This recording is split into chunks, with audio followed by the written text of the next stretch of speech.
Bom dia a todos.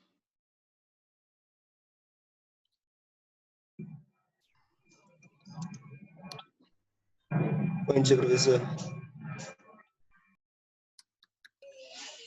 Bom dia, professor. Bom dia, professor. Bom dia.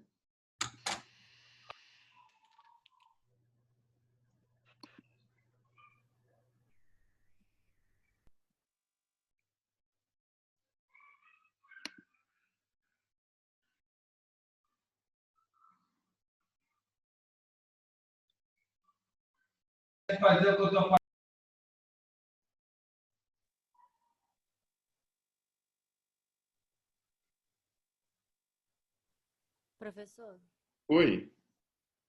a gente tentou baixar a nossa apresentação lá no Moodle ontem e o Moodle tá fora do ar desde ontem. Tranquilo. Deixa ele voltar. Em algum momento ele volta. E aí depois vocês coloquem lá. Tá bom? E o meu grupo tem que apresentar hoje, que a gente não apresentou ainda. Tá bom.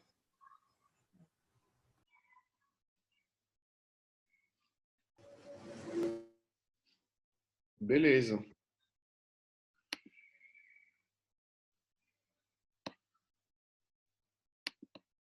É só o grupo de vocês, Yasmin, que não apresenta? E ficou faltando? Não sei se ainda tem mais algum grupo que não apresentou, não.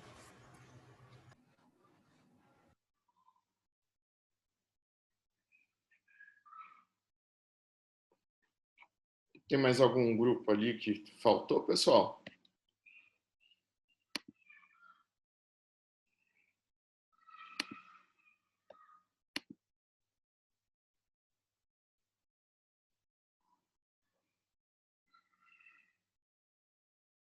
Não?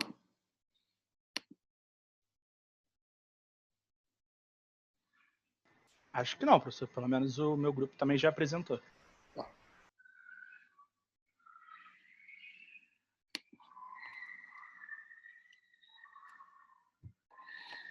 Hoje, então, vai ser formas de financiamento habitacionais e suas taxas. Beleza. Então, é o seguinte. Então, hoje a gente vai dar só continuidade aqui na aula. E aí, depois vocês apresentam, tá bom, Yasmin? Perfeito, professor. Show. Então, eu vou compartilhar aqui a telinha com vocês.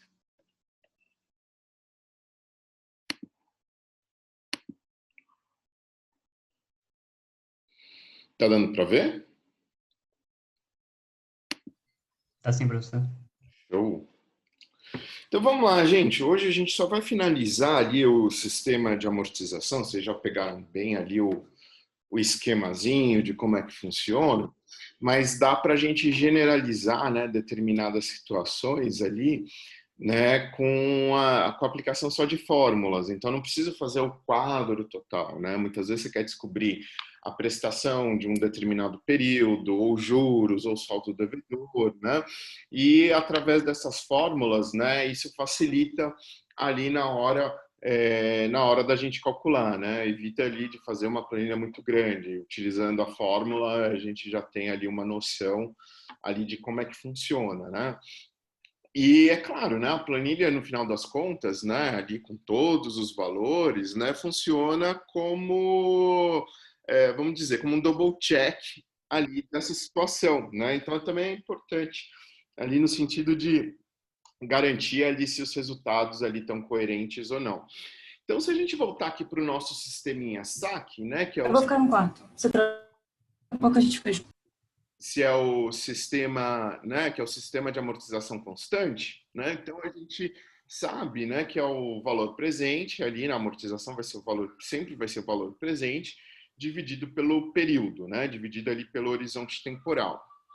O juros sempre vai ser o valor presente, né, e a taxa de juros ali, né, negociada ali com o banco, né? Então, por conta disso, né, a gente pode dizer que os juros é o quê? Vai ser o valor presente, né, menos, né? Então, na realidade, sempre vai ser o saldo devedor, né? Então, opa, aqui, ó, só lembrando aqui na nossa planilhinha, né? Aí, subi demais. Então, aqui, ó, lembrando na nossa planilhinha, né? Sempre vai ser, o juro sempre vai ser em cima do saldo devedor, né, anterior, vezes aquela determinada taxa de incidência, né?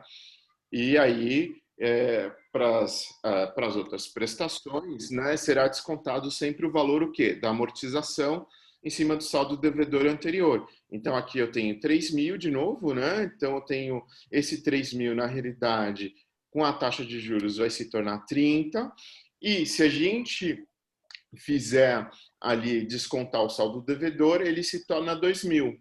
Aí a gente já sabe que em cima desses 2.000, né, aplicando a taxa de juros, os juros do próximo período, né, ou da próxima prestação, né, vai ser a multiplicação dos dois, tá? Por conta disso, né, a gente pode simplificar ali, generalizar, melhor dizendo, né, os resultados, né, dizendo o seguinte, olha, os juros no período 1 sempre vai ser o valor total contraído, né, o valor presente, vezes os juros. Os juros no período 2 já vai ser o quê? O valor, né, o valor total contraído do meu crédito, menos a primeira amortização, a amortização do período 1, que nada mais é do que o valor presente sobre N, multiplicado por 1. Tá? Então, se eu, no final das contas, né, coloco em evidência, né, essa amortização, né, então vai ser PV sobre N, né, então o que vai sobrar? Vai sobrar o N menos 1 vezes o I, né, fazendo essa álgebra aqui. Replicando isso daqui para os outros períodos, até um determinado período T, então a gente pode generalizar ali os juros da seguinte maneira, né? O valor presente sobre N vezes N menos o período, sempre o período anterior que eu estou analisando, então por isso que vai ser T menos 1. Então, se vocês repararem aqui, juros 2 vai ser o quê? Vai ser 2 menos 1 aqui no meio, né? Então, sempre referente ali ao valor anterior, né? Então, se eu estou falando em T, então vai ser N menos T menos 1, fecha todos os parênteses, vezes 1, tá? Então, com isso, a gente consegue generalizar o efeito de juros ali na nossa tabelinha no sistema SAC. Mas a gente sabe que a prestação vai ser o quê? Amortização mais os juros. A amortização a gente sabe que é PV sobre N, mais esses juros, né, que seria mais PV sobre N vezes N menos T menos 1 vezes I. E a gente sabe que nos dois tem um valor em comum, né? Tem o PV sobre N. Então, se a gente tirar de novo ele em evidência, né, então vai ficar o quê? A prestação a gente pode calcular sempre com o valor da amortização, né, PV sobre N, vezes 1 mais N menos T menos 1 vezes o I, né? Então, isso daqui, né, a gente já tem ali, por conseguinte, né, a generalização ali dos dados ali para o sistema SAC. Ele acaba sendo, desse ponto de vista algébrico, né, ele acaba sendo bem mais simples. Outra coisa interessante, né, quando a gente passa para o sistema SAF, né, que é ou de tabela Price, né, que é o sistema de amortização francês ou tabela Price, né, o mesmo racional vale. A única coisa é que a gente tem que prestar atenção, porque no SAF ou tabela Price, o que é constante, gente?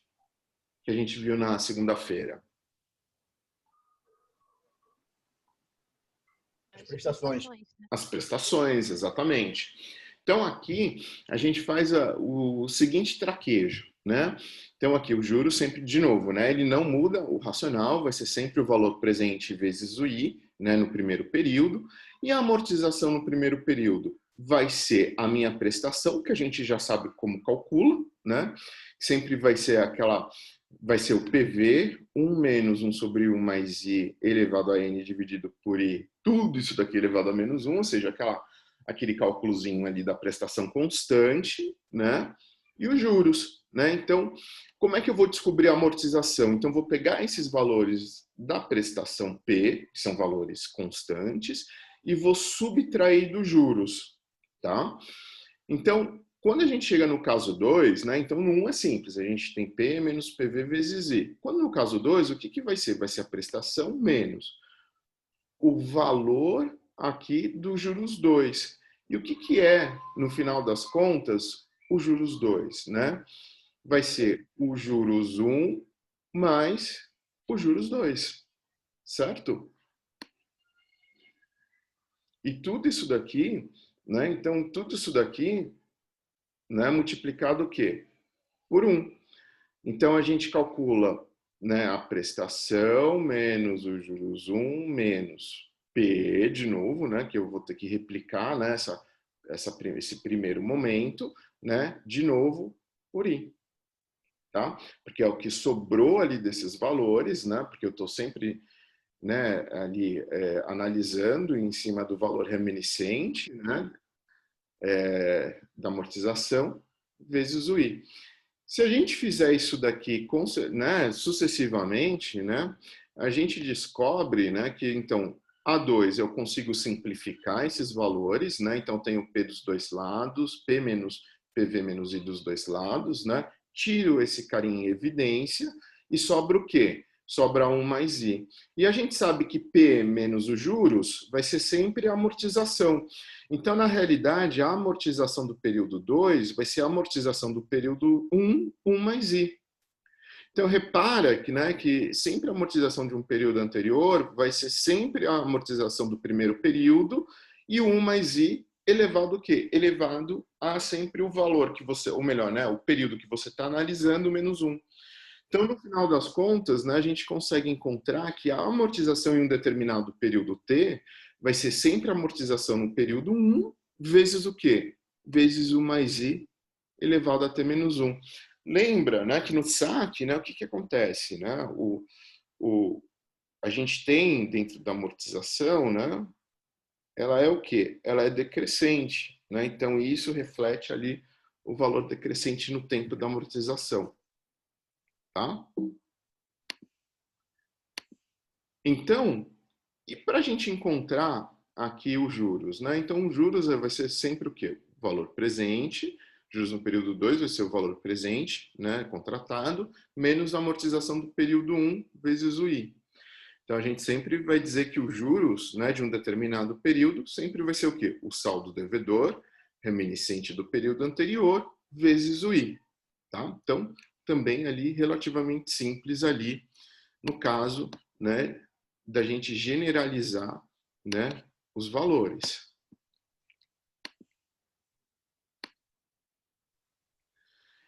Então, no final das contas, né, eu já vou descobrir, eu tenho o valor generalizado da amortização, né, a gente sabe como calcula a prestação, que é constante, né, e o saldo devedor, né, o saldo devedor vai ser sempre aquele valor devido, né, inicialmente contratado, que seria o valor presente, menos a amortização, o somatório da amortização até aquele determinado período de análise, tá?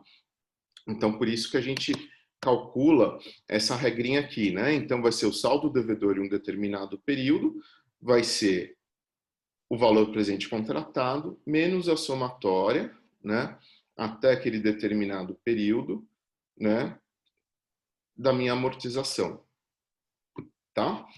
E com isso a gente tem ali os valores ali referentes ali ao saldo devedor, que fazendo essa álgebrazinha aqui, a gente encontra que o saldo devedor nada mais é do que a minha prestação já encontrada, 1 menos V N menos T, né, que é o valor que eu tenho, é o valor ali, né, do que sobrou, né, ou melhor, né, do que vai acontecer ali de saldo devedor, né, então daqui para frente, dividido por I.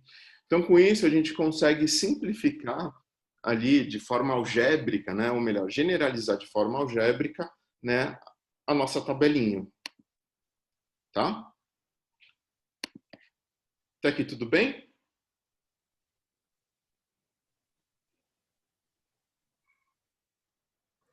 Professor, Acho que sim, professor.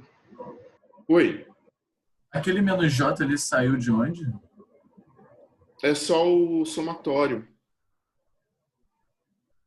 porque aqui vai ser a amortização elevada a menos J, né? Que vai ser a amortização no tempo, aqui, né? Amortização num determinado período, né? Que eu vou ter que trazer todo mundo o quê? A valor presente, concorda? Aham. Então, vai ser essa forma aqui, ó, tá vendo? A de t igual a A1, né, vezes 1 mais i elevado a t menos 1.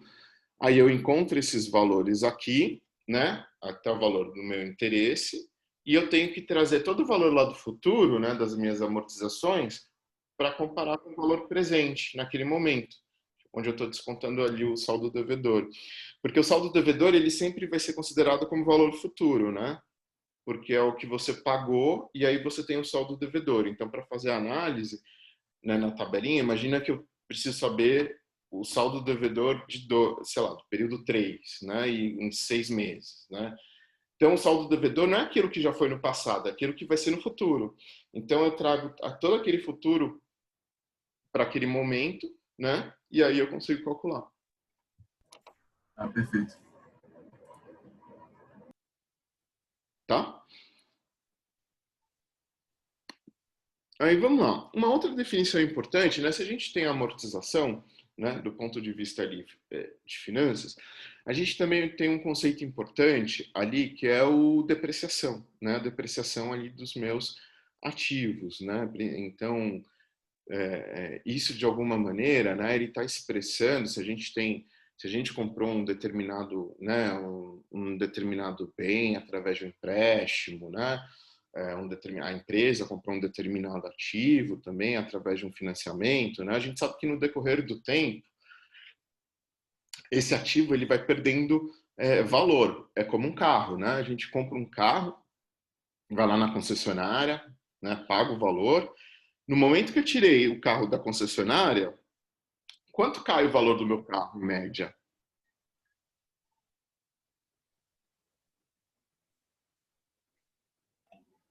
Uns 30%? Oi, Leandro? 30%? É, entre 20% a 30% ali, dependendo, evidentemente, ali da marca, do ano. Mas, em geral, você já sai ali perdendo porque ele já sofre um processo o quê? De depreciação, tá? E isso, na medida que o tempo for passando, né, com a vida útil do carro, o valor dele também vai diminuindo. Se a gente olha ali, né, a tabela FIPE, né, para tentar vender o carro em um determinado momento, vocês reparem que nunca vai se igualar ao preço que a gente pagou, né?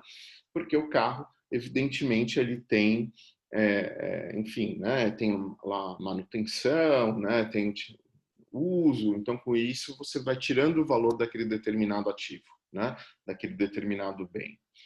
Então, existem algumas regrinhas, principalmente do ponto de vista contábil, né, ou do ponto de vista fiscal, né, que dá mais ou menos uma média ali para cada tipo de bem, né, quanto vai ser a vida útil deles, né?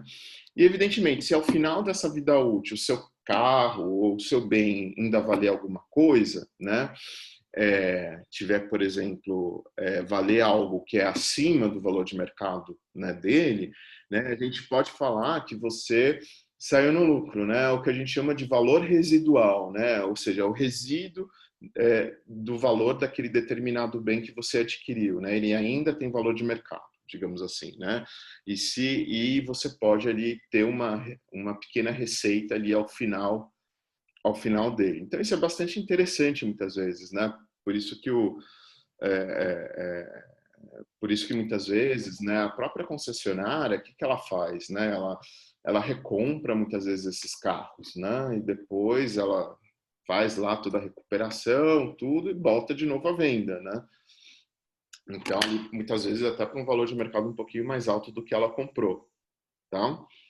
Então, isso, né, no final das contas, muitas vezes precisa ser contabilizado ali, tanto, né, para a gente, como pessoa física, né, quanto para a pessoa jurídica, né? Então, o que tem ali uma propriedade? É que você nunca vai poder ultrapassar, né, o custo de aquisição, o custo da compra, né, sobre o valor depreciado, né? Ou seja, ele não pode, o valor não pode ser mais depreciado do que o valor comprado ali desse determinado ativo, né? Então, esse é uma característica importante. Então, sempre vai ser ou igual ou menor, né, daquele determinado ativo, o valor da minha depreciação.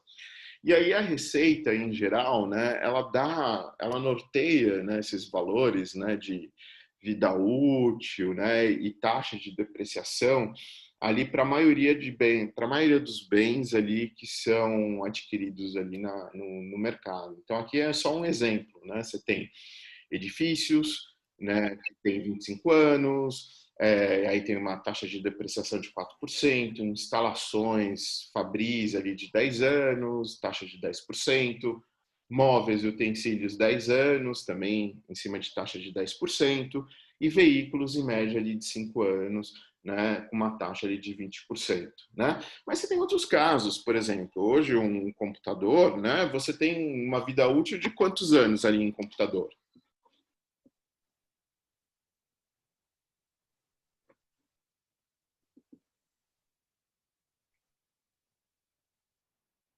Quanto tempo vocês trocam ali muitas Uns vezes? 5 anos.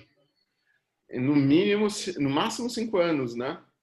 Ali, porque depois ele já começa a dar problema, né? Passou esse período, já começa a dar problema.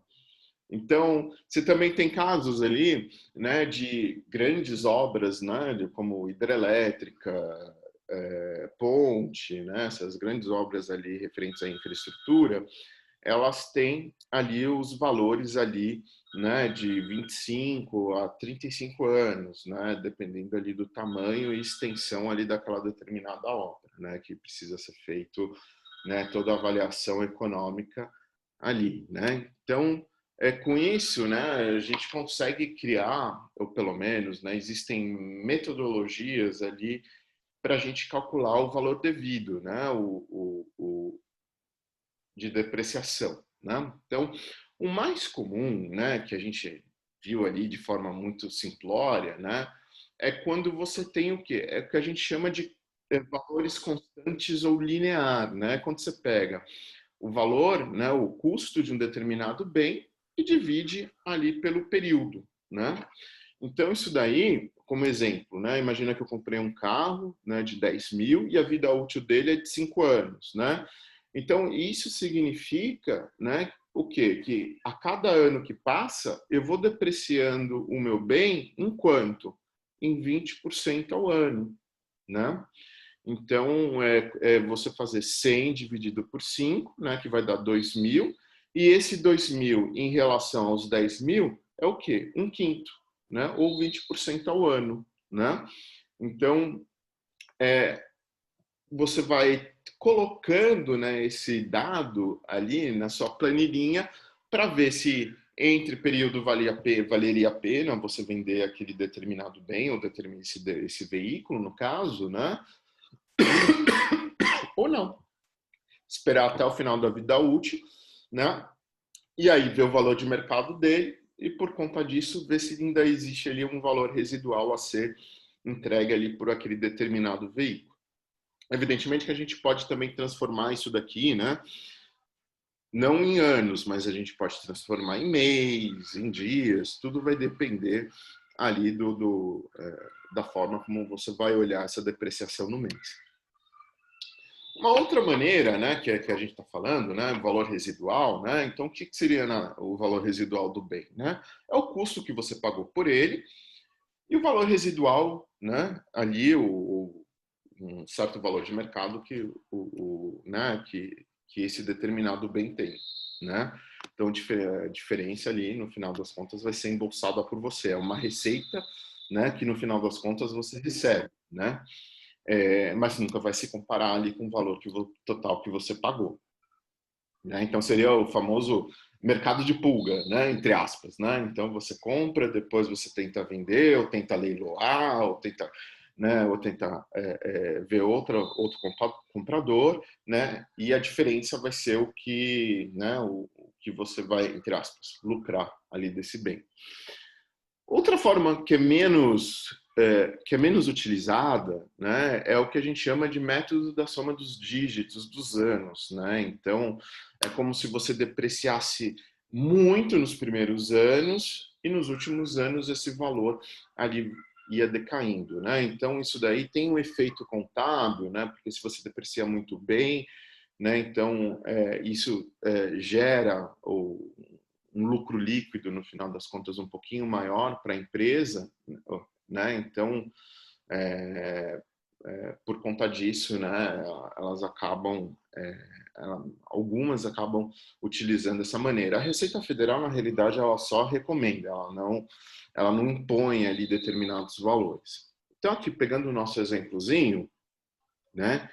Então, a gente tem um prazo de 5 anos, né, no valor de 10 mil. Então, o que eu tenho primeiro que fazer? Somar todos os anos até os 5. Isso vai dar 15, né? Então, o que eu vou fazer? Os anos ali, no primeiro ano, né, os anos que me restam, 5, né, sobre 15 vezes 10. Então, a gente consegue ver que o valor, né, acaba sendo grande, né? Você tira o valor ali, né, do ativo relativamente grande, né? E depois, quantos anos sobrou? 4. Aí divido por 15 e multiplico pelo valor daquele determinado bem. Aí, até chegar no último ano, né, quando eu vou ter ali uma taxa de depreciação menor, né? Então, você corre ali com a desvalorização desse bem por conta ali de um efeito contábil, né? Agora, algumas coisas, né, a gente não, a receita, não, a gente não, as empresas ou as pessoas físicas não precisam necessariamente depreciar. Então, por exemplo, né, bens que o valor de vida útil, né, sejam muito curtos, né? Então esse é um ponto. Bens ali de aquisição de valor pequeno, né? Assim, calçados, né? Lençóis, né? Restaurantes, né? Algumas coisas ali não precisam ser necessariamente ali depreciadas, né? Uma outra coisa que é muito comum ali principalmente em minério, né? Na indústria de mineração, ou mesmo em siderurgia, né? É o que a gente chama ali de exaustão, né? É quando você realmente, né, exaure, né, determinadas jazidas, determinadas ali níveis de exploração, né? Por exemplo, papel e celulose, né? Quando você precisa, na realidade, de madeira ali para plantio, né? E muitas vezes a empresa esgota e faz todo um processo ali de reflorestamento, né? Para não ter esse problema ali de exaustão, né? Então, isso, né, significa, do ponto de vista financeiro contábil, né, a perda total ali do valor do bem, né? Então, é como a gente chama isso, né, quando você tem esse processo de exaustão, a empresa não consegue mais adquirir, né, ou retirar ali aquele determinado ativo, né? Então, o que ela faz? Ela faz todo um processo de descomissionamento ali daquela jazida, daquela região ali florestal, né? Então, ela trabalha para ser retirado, né, digamos assim, todo o processo produtivo daquele lugar e muitas vezes ali aloca para outros lugares, né? Mas evidentemente que isso, o processo de descomissionamento, em geral, é muito caro, né? Muito caro, acaba afetando também questões ambientais, questões sociais, porque ali obriga a população de uma determinada região, né, a se locomover, eles não acabam tendo perda ali da atividade econômica, né, por conta ali daquela determinada empresa né, e tem ali as diversas análises ali do interesse público por parte também do judiciário, né?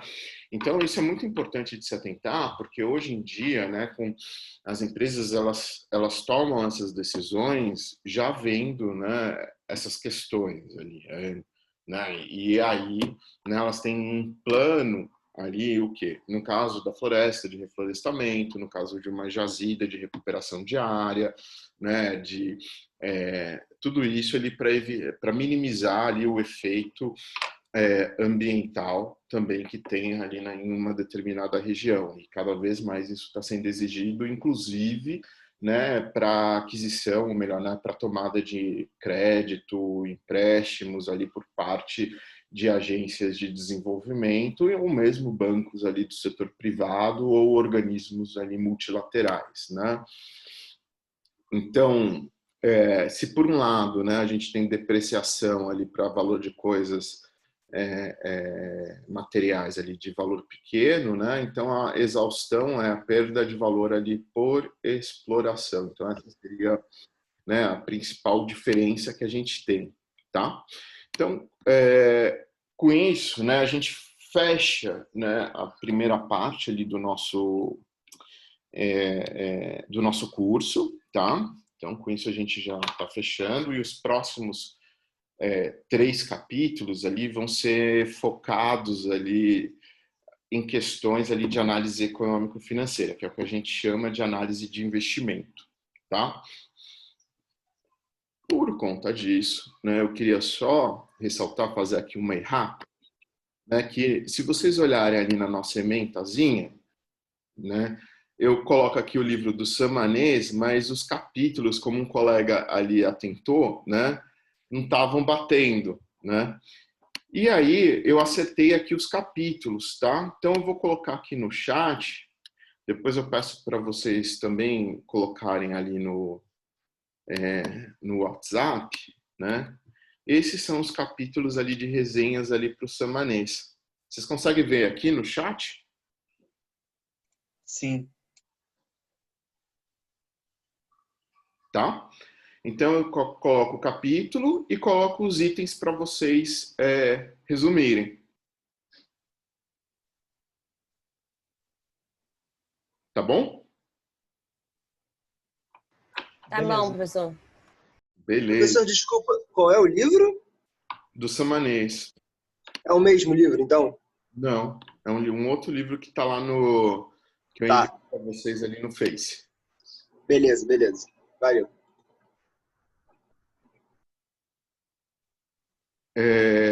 Vamos lá, Yasmin?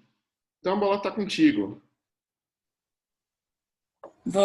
Sou eu, professor Lohane, eu vou compartilhar aqui. Lohane, Tudo bem? tudo jóia?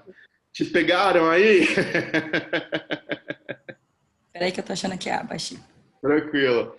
Aí, alguém do grupo colocar os integrantes aqui no chat, eu agradeço.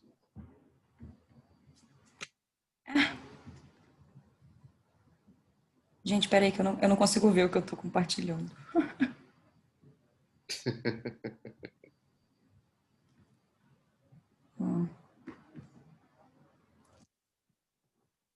Eu acho que tá indo, né? Eu consigo ver sua tela, ali o seu PDF. Você tá vendo o PDF, né? Ah, tá bom. Eu já falei assim, caramba, eu botei meu WhatsApp pra turma inteira ver. Deixa eu só apresentar aqui, então. Eu acho que você saiu dele. Saí? Saiu. Eu tô aqui nele. Não tá aparecendo, não? Tá aparecendo só o menu de navegação ali do PDF. Tá ele aqui. Agora Deixa eu vai ver se visualizar. Isso. Agora vai em visualizar. E aí... Tá indo pra vocês agora, certinho? agora show. Show. Então tá bom, deixa eu só tirar vocês aqui da minha frente.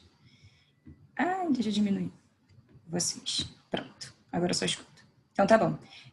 O meu grupo, a gente ficou para apresentar esse tema, que são formas de financiamento habitacionais e suas taxas, complementando o que o professor estava ministrando para a gente agora há pouco. Então, o financiamento imobiliário não é nada mais que uma linha de crédito de longo prazo, oferecido por instituições financeiras, né, quando a gente se destina a comprar imóveis, sejam novos, usados, em construções ou até terrenos vazios mesmo, seja para fins habitacionais ou de comércio. Então, a gente consegue ter as duas vertentes para conseguir esse tipo de financiamento. Se você vai morar ou não, para eles não importa. A taxa de juros de crédito imobiliário, no Brasil, ela é muito maior do que em vários países do mundo, como a gente pode ver na Europa é 3%, Estados Unidos 5%. Isso aqui é uma taxa que a gente pegou de uma apresentação do Banco Central, talvez ela esteja um pouquinho defasada, mas eu não acredito que a gente tenha evoluído tanto a ponto de passar esses países. Então, a gente tem aqui um financiamento imobiliário, a gente consegue em bilhões, a gente consegue ver que em 2014 a taxa foi bem alta. Isso aqui a gente pode levar em consideração o projeto Minha Casa Minha Vida, que depois eu vou falar um pouco sobre, do governo do Lula, 2014, né, foi isso que ele lançou esse projeto. Então, com certeza a gente teve um aumento em 2014 por conta disso. Em 2017, a gente teve a bolha imobiliária, todo mundo deve saber disso. Então, a gente teve uma queda e agora o mercado voltou a se aquecer em 2019 devido a uma série de incentivos dos bancos para a gente conseguir reaquecer o mercado imobiliário. Então, hoje em dia, as fontes de recurso, né, no Brasil, a gente tem a FGTS, que gira em torno de 156 bilhões, a poupança, que são 173 bilhões, e que dessa parte da poupança aplicada em créditos imobiliários, a gente tem cerca de 50 bilhões, que é um pouco menos de um terço desse valor. O CRI, que são taxas dos recebíveis imobiliários, né, que são títulos de renda fixa, 5 bilhões, e todas essas fontes de recursos imobiliários, a gente tem de cerca de 13% do PIB. Então, a gente teria bastante ativos para conseguir movimentar mais esse mercado. Vai ser difícil. Então, a Selic declinou, hoje ela está mais ou menos em 2% ao ano. Esse valor foi redefinido agora, né, em 5 de agosto pela Copom, que eles decidiram abaixar ainda mais essa taxa. A gente sabe que o país está crescendo e que, por dificuldades de educação financeira mesmo, a maioria da população ainda continua investindo na poupança. Então, esse valor ele continua crescendo cada vez mais. Hoje, a média dos juros do financiamento imobiliário é de 7,13% ao ano, né? Isso é segundo um levantamento que leva em comparação todos os contratos assinados durante esses últimos períodos, por esse site Melhor Taxa. A gente conseguiu dar uma olhada em comparação em como essas taxas foram afetando os financiamentos, que hoje, se eu comprasse um imóvel, eu economizaria 400 mil se eu tivesse comprado ele em 2016. Então, eu pagaria aqui 800 e se eu tivesse comprado em 2016, eu ainda carregaria esse financiamento e estaria com o imóvel, no final das contas, pagando 1.200.000. Então, hoje em dia, a gente consegue economizar bastante devido a essas taxas que estão sendo reduzidas. Yasmin? Eu vou falar um pouquinho agora sobre essa tabela, para exemplificar mais o que a Lohana falou agora dessa redução de taxas. Essa tabela, ela está com essa taxa de juros de 10%, que essa tabela do Banco Central, ela é um pouco antiga. E aí a média de juros desse setor imobiliário era 10%. Só que o problema é que essa taxa ela não abrangia nas parcelas da população que recebem abaixo de 10 salários mínimos, né? Então, porque para você pagar o financiamento, 25% da sua renda é comprometida para a parcela.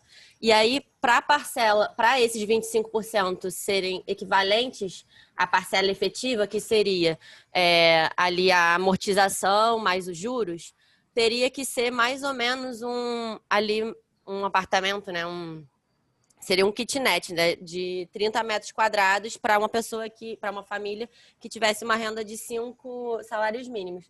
E isso é um kitnet, assim, infelizmente é uma realidade de muitas famílias, né? Que não tem condição de morar num lugar maior, mas assim, não é o desejável, né? Então, esse era o grande problema, que essa taxa de 10%, ela abrangia ali, na parte viável, somente famílias acima de 15 salários mínimos. Isso é bem pouco de comparação, né? Da realidade do trabalho do brasileiro. E aí, pode passar. Lohana? E aí, nesse mesmo documento do Banco Central, ele já teve essa proposta de mudança e que já foi efetivada, né, que já está ali na média dos 7% de taxa de juros, e aí já abrange muito mais pessoas, né, com uma renda familiar menor, ali nas 7% já consegue alcançar. E aí, o que isso... Pera. Tá me escutando? Tá. E aí, atendendo as famílias, isso é melhor até para a economia do país, porque mais pessoas fazem o financiamento imobiliário e aumenta o percentual do PIB, né? Então, assim, antes ninguém ganhava, nem a economia do país, nem as famílias. Então, a gente está caminhando assim, bem devagar, mas já as taxas estão melhorando. E E está em crescimento, realmente. Vou seguir, tá bom? Tá. Então, a gente separou aqui algumas formas de amortização de dívida. São as mais famosas. Então, a gente vai conseguir dar uma olhada nessas amortizações e um pouquinho em umas taxas que são bem famosas, que é a PCA e a TR, e entender um pouquinho como elas influenciam nesses valores dentro dessas amortizações. Então, a gente tem o sistema de price, tá? Ele é o mais popular no mundo, só que no Brasil, ele é o menos utilizado. Porque o que acontece? As prestações são fixas e os juros eles vão decrescendo conforme as amortizações vão aumentando. Então, conforme eu vou pagando o banco, o meu juros vai ficando cada vez menor. Então, a minha primeira parcela sempre vai ter um juros maior do que a da última. Só que aqui no Brasil, esse sistema, ele varia de acordo com a inflação. Então, com esse indexador pós-fixado, né, que é uma taxa referencial, só que isso acaba fazendo com que o valor fique muito mais alto. Então, é muito desvantajoso, porque a nossa renda, ela não acompanha a mesma proporção da inflação, por exemplo. A gente sabe que os reajustes salariais não têm acompanhado. Então, para quem vai ficar com esse tipo de sistema, vai ter a sua dívida, com o passar do tempo, um valor muito mais maior com relação à porcentagem dos seus ganhos, né, da sua renda. Então, você vai ter comprometido a sua renda, quando você vai fazer um financiamento, eles comprometem uma parte da sua renda, e essa sua renda não vai acompanhar o crescimento dos juros desse sistema. Então, pode dificultar muito essa quitação do empréstimo e comprometer totalmente a saúde financeira da pessoa, né, que vai adotar esse sistema. A gente tem um sistema de amortização constante, que é o SAC. O nome já diz, botei ali, né? São prestações decrescentes. Então, a dívida vai sendo paga e os juros vão sendo calculados sobre o saldo devedor, né? Então, eu tinha X, paguei esse X, eu vou ter um X, um Y menos X, então o meu novo juros vai ser nesse Y menos X. Então, a gente vai tendo um valor da diminuição da prestação do financiamento. Então, o nosso montante de juros, no final, ele vai diminuindo. Então, é importante saber que, né, em financiamentos imobiliários, todos eles podem sofrer correções monetárias, tá? Que é o que eu tinha falado no outro sistema, que são as pré-fixadas e as pós-fixadas. Pré-fixada, você vai assinar no momento do contrato, você já vai fechar com o banco, com a construtora, onde você estiver fechando o seu financiamento, eles já vão te falar, olha, essa vai ser a nossa correção ao longo dos anos, a gente vai fazer um reajuste e esse valor tá pré-fixado. Ou a gente tem a forma pós-fixada, que é aquela que a gente realiza através de índice de mercado, que é com essa taxa TR, que eu vou falar um pouquinho melhor dela daqui a pouco. O problema do pós-fixado é que depende muito da situação econômica do país. E se tratando de Brasil, a gente tem uma situação econômica muito vulnerável. A gente tem uma situação política muito vulnerável. Então, ficar com situações com correção pós-fixada é um mistério. Então, você pode sofrer com risco de alta correção, de alta inflação. Então, você pode ficar um pouco sem segurança do que você vai pagar, né, no final, se a gente tiver um imprevisto muito grande dentro do país. Então, é muito importante ponderar tudo isso, levando em consideração política, enfim, coisas de quem mora no Brasil. O sistema financeiro de habitação é um sistema, não é tão novo esse daqui, tá? Ele foi uma proposta do governo federal, que ele utiliza recursos tanto da poupança quanto do fundo de garantia. Ele foi criado para atender as populações de classe mais baixa, como a Yasmin já comentou, sobre essas pessoas que ganham salários de 5, mas ele também atende pessoas que ganham até 20 salários mínimos. A gente entende hoje que existe uma população que é muito baixa renda, que pode ser enquadrada até 5 salários mínimos. É óbvio que a gente tem pessoas que ganham muito menos que isso, só que a proporção de classe média e classe alta, hoje, devido aos preços dos produtos no Brasil, impostos e tudo mais, a gente sabe que é bem complicado, ainda mais dependendo do número de familiares, né, que você tem dentro de pessoas dentro da sua família, né. Então, esse sistema financeiro veio para tentar corrigir um pouco isso. Hoje é um dos maiores e mais utilizados sistemas financeiros dentro do Brasil, até por conta dessa renda, né. A gente sabe que a renda a média da renda da população do Brasil não é muito alta, e a gente consegue pegar imóveis com um valor razoáveis para as grandes cidades, como São Paulo, Distrito Federal e Rio de Janeiro. A gente sabe que os preços dos imóveis nesses locais, eles são muito maiores. Então, a gente tem mais ou menos 750 mil para essas grandes cidades, 650 mil para os demais estados, estados menores, que a gente consegue encontrar ofertas melhores. Esse valor aqui, desse financiamento, ele sempre será de acordo com o que a pessoa ganha, tá? Então, se eu ganho mais, eu vou pagar mais juros. Se eu ganho menos, eu vou pagar menos juros. Então, mais ou menos os juros aqui, para as pessoas que ganham um pouco mais de 20 salários mínimos, chegam ao máximo cerca de 12% no ano. O Minha Casa Minha Vida foi um projeto criado pelo governo federal, foi criado pelo governo do PT, foi um projeto incrível que deu acesso a muitas pessoas a terem hoje casa. Foi um projeto um pouco ruim da forma com que ele foi feito, mas eu conheço muitas pessoas, professoras, amigas da minha família que entraram nesse projeto, porque pessoas que ganhavam de R$1.600, enfim, ganhavam até R$5.000 por mês, ganhavam realmente muito pouco, e eram pessoas que não tinham FGTS alto, não tinham uma poupança gorda para poder conseguir um financiamento bom, né? Porque você sempre precisa dar uma entrada no financiamento. Então, se você não tem uma entrada boa, sua taxa de juros vai ser altíssima. Então, você não vai conseguir manter esse financiamento. Então, o Minha Casa Minha Vida, tanto que daquele slide que eu coloquei lá no início, 2014, foi uma época muito boa, fomentada por conta desse programa. A gente tem alguns problemas desse programa por conta de construtoras e governo federal, né, pagamentos e tudo mais, a essas construtoras, alguns prédios um pouco mal feitos, mas com certeza o Minha Casa Minha Vida foi muito importante para grande parte da população brasileira, até porque ele financiava até 95% do valor total da sua casa. Então, era justamente para essas pessoas que não tinham uma poupança gorda, não têm um FGTS, e as parcelas elas eram muito baixas. E você tem aqui, cerca de R$25 as menores parcelas, que deveriam ser pessoas que ganhavam menos do que um salário mínimo. Então, o prazo máximo, pelo menos por Minha Casa Minha Vida, são cerca de 10 anos. Só que o governo também subsidia que você pague em até 30. Então, isso tudo é muito variável. Algumas pessoas conseguiram 10 anos, outras 30. Isso varia muito com a sua forma de renda, né? Então, o Minha Casa Minha Vida foi muito importante para o Brasil e para muitas famílias de baixa renda. Vou falar um pouquinho sobre o IPCA e o TR, né, que são duas taxas importantíssimas, que sempre que a gente for ver algum tipo de financiamento, a gente tem essas duas taxas envolvidas.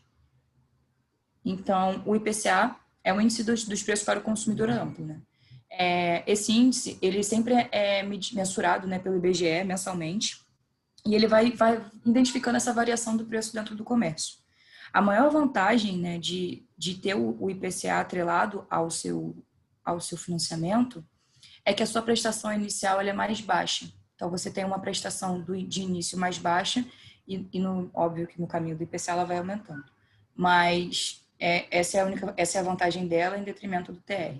O TR, que é uma taxa de referência que foi criada pelo governo Collor, ela vem para servir de referência para os juros nacionais. Então, a gente tenta usar o TR para controlar a inflação brasileira. A vantagem de usar essa taxa ela é ser previsível, né, em relação às demais taxas. Então, quando você usa a taxa do TR, como ela já tem uns estudos e ela, como eu já disse, bem previsível, você consegue entender qual vai ser os seus pagamentos além dos juros que você tem que pagar ao banco, a construtora, enfim. Esse valor não vai ser corrigido pela inflação de modo geral. Então, justamente por isso, a gente consegue essa previsibilidade. Essas três linhas de financiamento, né, que eu já comentei num outro momento falando do sistema financeiro de habitação, que eram as pré-fixadas e pós-fixadas, a pré-fixada, perdão, e o PCA e o TR, eles funcionam na maioria das vezes, tá, só para o sistema financeiro de habitação, no SFH. Então, a gente não consegue fazer essa mescla dessas taxas com os outros sistemas. Então, aí eu coloquei aqui um resumo que foi disponibilizado até pela Caixa, essa tabelinha, para a gente conseguir entender o que varia de uma para outra. Então, foi o que eu falei, no IPCA você tem um juros menor por ano, diferente da TR, só que a TR ela é muito mais previsível.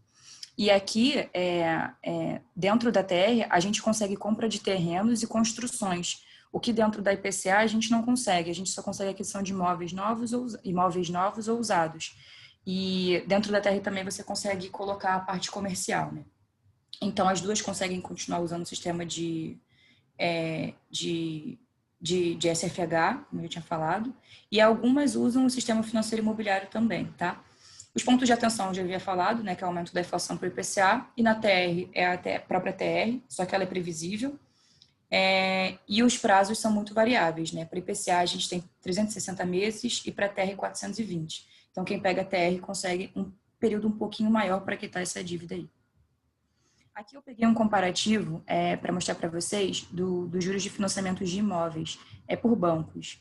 Então aqui a gente consegue ver ver os dois sistemas mais usados, né, SFH e SFI, para quem tem cota no FGTS e o limite disso. A gente consegue ver que o Santander hoje é o que financia o maior percentual do imóvel, de modo geral, né, do valor todo, tanto para novos como para usados. Só que, se você perceber, mesmo com isso, ele ainda consegue ser menor que a taxa do Minha Casa Minha Vida, né? Quando ele pega 95%.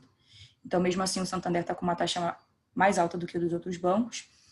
E aqui a gente tem que levar em consideração. Hoje, o IPCA, ele é medido mensalmente. Já falei. Mas hoje ele está em 0,25%. A TR está em 0%. Então, quando você for adotar essa taxa de juros, você tem que levar em consideração. Por exemplo, essa daqui, que são modalidades mais tradicionais da Caixa, 6,5% ao ano, mais a TR. Hoje a TR está em 0%. A gente sabe que ela já está em 0% há algum tempinho. Mas a gente tem que entender, estudar essa taxa mais a fundo para ver essa previsibilidade, o quanto que ela pode aumentar passando do IPCA. E aí você consegue ter uma visão mais ampla disso tudo dentro dos bancos. Posso disponibilizar depois a tabela para quem tiver mais curiosidade. Não vou ficar lendo aqui os índices, acho que não faz muito sentido. Então, hoje em dia, com a queda da Selic, a gente teve uma nova perspectiva para esses financiamentos imobiliários no Brasil, porque ela influencia diretamente nessa taxa média de juros e para as operações de financiamento imobiliário, para as pessoas que usam recursos do FGTS e da poupança também. Então, eu dei uma olhada nesse relatóriozinho de queda de juros e os impactos positivos na habitação, que a Brainc divulgou, e a gente viu que essa taxa atingiu um patamar tipo, muito baixo, como uma série histórica, assim, sabe? Tipo, foi muito baixo mesmo, de 8,65% ao ano. E também a gente conseguiu uma redução de juros no crédito imobiliário, que está entre os 5 maiores do país, né? Que é da Caixa, isso aqui. Depois que a Caixa Econômica diminuiu, né? Então, a gente hoje consegue que um banco muito grande tenha uma taxa menor, né? Que ele diminuiu a taxa de TR para 6,70 mais TR, né? E os bancos privados, eles começaram a tomar providências parecidas. Então, a partir do momento que a Caixa Econômica começou a puxar a sua taxa para baixo, né, de juros de crédito imobiliário, os outros bancos começaram a tomar algumas providências também para não perderem tanto a fatia de mercado deles para a Caixa, né? Então, as taxas de juros, eles estão no menor patamar histórico e a gente ainda acredita que elas vão cair mais, caso elas venham com essa queda da Selic que a gente vem observando ao longo do ano. É isso, gente. Obrigada. Alguém tem alguma pergunta? Vamos lá, gente. Eu vou parar de compartilhar a tela, que eu não vejo ninguém. Aí parece que eu tô falando igual uma maluca sozinha. Cara, tá muito bem feita essa apresentação. Muito bem explicada, didática, ali para dar uma noção ali de como é que funcionam as taxas de financiamento. Eu só senti um pouquinho de falta só na questão ali, muitas vezes, que encarece também o custo ali do financiamento, que são seguros, né? Que em geral ali os bancos incorporam, né, ali nessas prestações ali. Mas e tem um outro caso, né, que o banco privado, né, ele só oferta essa questão de crédito imobiliário, né? Por quê? Porque ele é obrigado, né, ele é obrigado na realidade a ofertar pelo Banco Central por conta ali dos depósitos em poupança, né? Então, existe uma normativa ali do Banco Central, né, que o banco, a quantidade, né, da oferta de crédito, né, depende ali do nível, do patamar ali de poupança ali daquele determinado banco. Então, muitas vezes para o sistema financeiro ali habitacional, né, para o SFH, né, esses créditos direcionados, né, eles estão atrelados ou lastreados, melhor dizendo, né, em cima da poupança, ali, né? Uma que eu não coloquei também, mas assim, eu li e achei um pouco interessante, é com construtora, né? Hoje em dia a gente vê as grandes construtoras, sei lá, fazendo vários prédios e elas mesmas sendo subsidiárias daqueles financiamentos. E o bom disso é que você não fica com a sua carta de crédito comprometida com banco nenhum. Mas aí as taxas de juros, elas também são mais altas. Então, eu acabei não falando muito disso porque era uma situação, assim, muito, muito peculiar. E a gente vê muito isso de financiamento por construtora, Cirela, essas grandes. Aí você fica pensando, elas só ganham dinheiro nas construções? Não, elas financiam isso com juros altíssimos para essas pessoas que não têm uma entrada boa para dar, não tem nome sujo, não consegue carta de crédito, e aí, cara, estoura os juros dessas pessoas. Mas é a forma com que elas têm de conseguir esse financiamento. Né? Perfeito, é isso aí mesmo. Isso aí mesmo. Legal, galera. Mais alguma dúvida?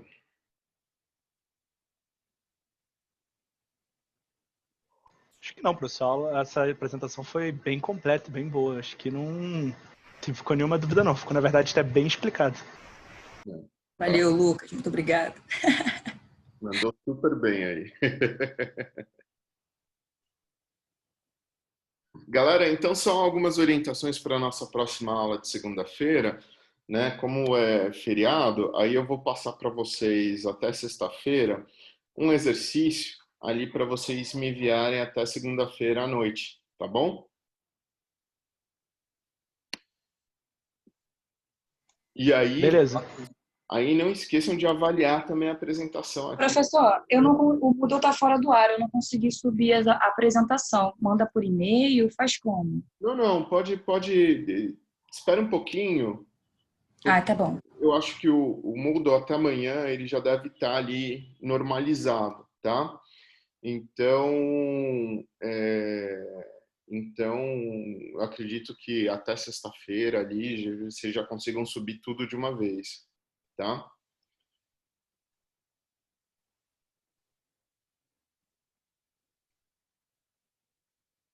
Aí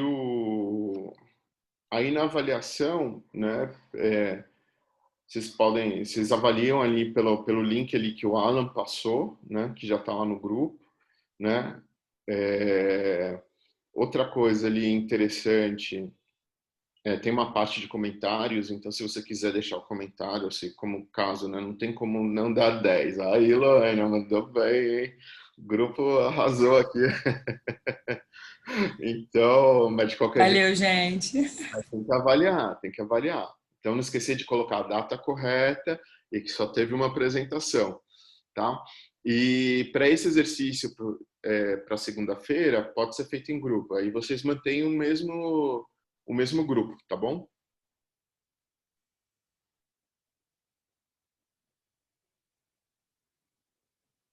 Tá bom, professor. Fechado, professor. Aí, professor, como é que faz? Não tem grupo? A mesma coisa, em grupo. Mas aí uma pessoa do grupo também coloca lá, que nem faz nas apresentações e na resenha, ou todo mundo coloca? Mas é a mesma coisa, todo mundo, um do integrante coloca lá e não esqueça de nomear ali os integrantes, né? Beleza. Sobre o trabalho vai ser mais para frente, tá? Aí eu acredito que vai ser na segunda semana. A gente já está na primeira semana de outubro, então mais para meados de outubro. É uma semana antes ali do final das aulas, praticamente, que eu vou passar o trabalho, tá? E aí também, né? Trabalho em grupo, mesmo esquema. Alguém do grupo coloca lá no Moodle e no final, né? Aí não esquecer ali de nomear, porque às vezes esquece, às vezes você trabalha e não tem os nomes, então aí fica difícil ali. Tá bom? Tranquilo, pode deixar, professor. Show! Maravilha! Obrigada, professor. É isso! Muito legal! Pessoal, então por hoje é só, né? Na semana que vem, então, passo essa lista de exercícios, né, para vocês ali, que vai ser, então, uma mistura da resenha que vocês vão fazer ali de VPL, né, em um exercício ali relativo a VPL, né, e aí E aí vocês fazem o mesmo esquema que vocês estão fazendo ali na resenha e nas apresentações, tá? E espera um pouquinho, que eu acho que até quinta-feira o Moodle já deva estar ali bem estabilizado. Fechado, gente? Fechado. Beleza. Tchau, tchau, professor. Beleza, professor. Obrigada, pessoal. Valeu, Bom professor. dia. Tchau, tchau. Abraço, galera. Boa semana aí para Tchau, vocês. professor. Tchau, professor. Tchau, tchau. Valeu.